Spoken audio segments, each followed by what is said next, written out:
నమస్తే. Welcome to inner journey channel. ఇందులో మనము మెడిటేషన్ గురించి, స్పిరిచువాలిటీ గురించి రకరకాల టాపిక్స్ మాట్లాడుకుంటున్నాము, డిస్కస్ చేసుకుంటున్నాము. ఇవాళ మనం మాట్లాడుకునేది మెడిటేషన్ వల్ల వచ్చే బెనిఫిట్స్ ఏంటి? లేదా దానివల్ల కలిగే ఎఫెక్ట్స్ ఏంటి అన్నది మాట్లాడుకుందాం. మనం ధ్యానం చేస్తాము, పూజ చేస్తాము. ఏం చేసినా స్పిరిచువల్ పాత్‌లో ఏది చేసినా చక్రాస్ స్టిమ్యులేట్ అవుతాయి. స్టిమ్యులేట్ అయ్యి పెద్దగా అవుతాయి చక్రాలు. అందుకనే కదా ముఖ్యంగా అందరూ ధ్యానం చేసేది. చక్రాలు పెద్దగా అయినప్పుడు మనకి చాలా పవర్‌ఫుల్‌గా అనిపిస్తుంది. మనం ఏది కావాలంటే అది సాధించుకోగలము అని అనిపిస్తుంది. అయితే ఈ stimulated size of the chakras మన ఫంక్షనల్ సైజ్ కంటే వేరుగా ఉంటుంది. ఫంక్షనల్ సైజ్ అంటే ఏంటి? ఎప్పుడు ఎంత సైజ్ ఉంటాయో చక్రాలు, దాన్ని బట్టి మన క్యారెక్టర్ డెవలప్ అవుతుంది.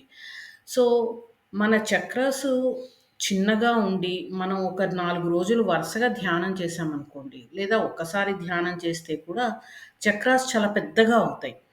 అది టెంపరరీ మాత్రమే. ఆ పెద్దగా ఉన్న చక్రాలు కొన్ని గంటల తర్వాత నెమ్మదిగా తగ్గిపోతూ ఉంటుంది. అంటే అప్పటికప్పుడు టెంపరరీగా పెరుగుతాయి. ఫంక్షనల్ సైజ్ ఆఫ్ ద చక్రాసే మనం ఎలా బిహేవ్ చేస్తాము, ఎంత సక్సెస్ సాధిస్తాము అన్నది మనకి హెల్ప్ చేస్తాయి. అయితే ఈ స్టిమ్యులేటెడ్ సైజ్‌ని ఫంక్షనల్ సైజ్‌గా తెచ్చుకోవాలి అంటే ఏం చేయాలి? అంటే అంత పెద్ద సైజు మనం ఒక అరగంటో, గంటో కూర్చొని ధ్యానం చేశాము. మన చక్రాలన్నీ పెద్దగా అయ్యాయి. కానీ మర్నాడు చూస్తే మళ్ళీ చిన్నగా అయిపోయి ఉంటాయి. అలా చిన్నగా అవ్వకుండా అంతే ఉండాలి అంటే ఏం చేయాలి? ఇదే కదా మన ప్రయత్నము అందరిది. సో, ఏం చెయ్యాలి అంటే సర్వీస్ చెయ్యాలి. మనకి పెద్ద చక్రాలు వచ్చేది ఎందుకు? నాకింత ఉన్నాయి అని చూపించుకోవడానికి మాత్రం కాదు.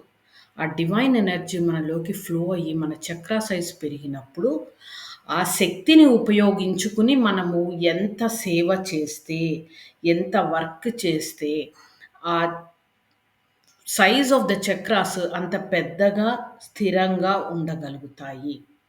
పెద్ద చక్రాలున్నాయి. నేను రోజు ధ్యానం చేస్తాను. కానీ ఏమీ ఎవ్వరికీ సేవ చేయను, ఎటువంటి సహాయం చేయను అని అనుకుంటే లాభం లేదు. అప్పుడు భగవంతుడు లేదా నేచర్ కూడా ఏమనుకుంటారు? ఎందుకు ఈ పెద్ద చక్రాలు ఇచ్చి గూడా దాన్ని ఉపయోగించకపోతే అని అనిపిస్తుంది. అందుకని మనం సేవ చేస్తూ ఉంటే పెద్దవైన చక్రాలు పెద్దగానే ఉంటాయి. అది అందుకని గుర్తుంచుకుని మెడిటేషను ఇంకా మంచిగా జరగాలి, లేతే దాని బెనిఫిట్స్ ఇంకా బాగా రావాలి అంటే, మనకి చేతనైనంత సర్వీసు చేస్తూ ఉండాలి. అది ఏ రూపంలో చేసినా పర్వాలేదు. కానీ మనకు మెడిటేషన్‌లో వచ్చిన ఎనర్జీని ప్రాపర్‌గా ఛానలైజ్ చేసుకున్నప్పుడే ఇన్‌ఫ్లో పెద్దగా అవుతుంది.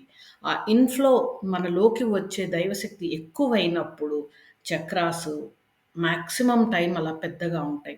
అలా మనం రెగ్యులర్‌గా చేస్తూ పోతూ ఉంటే stimulated size of the chakras will become the functional size.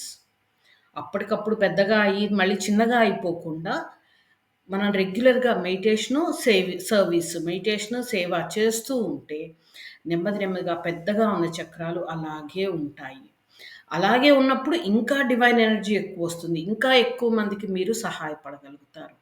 So, మనం ధ్యానం చేసేది ఏ కారణంగా అయినా సరే చక్రాలు పెద్దగా చేసుకునే మెయిన్ పర్పస్ ఏంటి అంటే సేవ చేయడము. సమస్త మానవాళికి, సమస్త ప్రాణికోటికి మనకి వీలైనంత అది చిన్న డైరెక్షనా, చిన్న వేనా, పెద్దగా చేస్తున్నామా సేవ అన్నది ఇర్రెస్పెక్టివ్. మనం ఎలా చేసినా సర్వీస్ చేయడం చాలా ఇంపార్టెంట్. భగవంతుడి దృష్టిలో చిన్న ప్రాణి, పెద్ద ప్రాణి అనేదే లేదు. ఎవరికి సహాయం చేసినా కూడా అది సేవ కిందే వస్తుంది. అంటే మనకి చక్రాలు పెద్దగుండాలని సేవ చేస్తున్నామా? కాదు. ఆటోమేటిక్‌గా మనల్ని మనం ఆపుకోలేక సేవ చేస్తూ ఉంటాం. అంత ఎనర్జీ ఉంటుంది. అయితే ఈ సర్వీసు ఎవరు ఎలా చేయగలుగుతారు అంటే, తామసిక ప్రవృత్తి కలవాళ్ళు యూజువల్‌గా సర్వీస్ చెయ్యలేరు. అంటే మనం ఎలాంటి వాళ్ళము, లేతే మనల్ని మనం ఎలా మార్చుకోవాలి అన్న దానికోసమని ఎక్స్‌ప్లెయిన్ చేస్తున్నా. తామసిక ప్రవృత్తి అంటే, ఇంక చాలులే నేను చేసుకున్నాను మెడిటేషను. నాకు చాలు అని అలా కూర్చుండిపోతారు. ఇంకా అంతకంటే మెడిటేషన్ కూడా చేయడం కష్టమే వాళ్ళకి. అది కూడా ఎందుకు ఇప్పుడు అవసరమా? ఏమన్నా ప్రాబ్లమ్స్ వచ్చినప్పుడు అప్పుడు చూసుకోవచ్చులే అనుకుంటారు. అదే సాత్వికులు, సాత్విక తత్వం ఉన్నవాళ్ళు కూర్చొని ప్రశాంతంగా ధ్యానం చేసుకోవడానికే ఇష్టపడతారు. వాళ్ళల్లో వాళ్ళు ఆనందంగా ఉంటారు. ధ్యానం చేసుకోవడానికే ఇష్టపడతారు. అయితే రాజసిక తత్వం ఉన్న వాళ్ళు మాత్రము ప్రపంచంలో మార్పు తీసుకురావడానికి ప్రయత్నిస్తారు. వీలైనంత ఇతరులకి సహాయం చేయడమో, లేకపోతే ఏదో ఒక చేంజ్ అది పాజిటివ్ అవ్వచ్చు, నెగెటివ్ అవ్వచ్చు. చేంజ్ తీసుకొచ్చేది రాజసిక ప్రవృత్తి ఉన్నవాళ్ళు. సో, సాత్వికులేమో ధ్యానం చేసుకుంటూ వాళ్ళలో వాళ్ళు ప్రశాంతంగా ఉంటారు. తామసికులు ధ్యానం కూడా చెయ్యరు. మన వరకు వచ్చినప్పుడు అప్పుడు ఆలోచిద్దాంలే అనుకుంటారు. రాజసిక ప్రవృత్తి ఉన్న వాళ్ళు మారుస్తారు. చేంజ్ తీసుకొస్తారు. వాళ్ళు కరెక్ట్ చేస్తున్నారా? తప్పు చేస్తున్నారా? అని కూడా ఎక్కువ ఆలోచించరు. నాకు నా వల్ల చేతనవుతుందా? కాదా? అని కూడా ఆలోచించరు. ఏదో ఒకటి నేను చెయ్యాలి, చేస్తాను, ఎవరో ఒకళ్ళకు సహాయపడతాను అని అనుకుంటుంటారు. సో, ఇది ధ్యానం వల్ల కలిగే బెనిఫిట్స్. అయితే మెడిటేషన్ అనేది మన కోసం మనం చేసుకోవాల్సింది. ఎవరి కోసమో, గురువుగారి కోసమో, లేకపోతే మన ఫ్యామిలీ మెంబర్స్ కోసమో, మన ఫ్రెండ్స్ కోసమో, అందరికీ చూపించుకోవడానికి వాళ్ళ కోసం మెడిటేషన్ చేస్తే ఎక్కువ కాలం మనం చెయ్యలేము.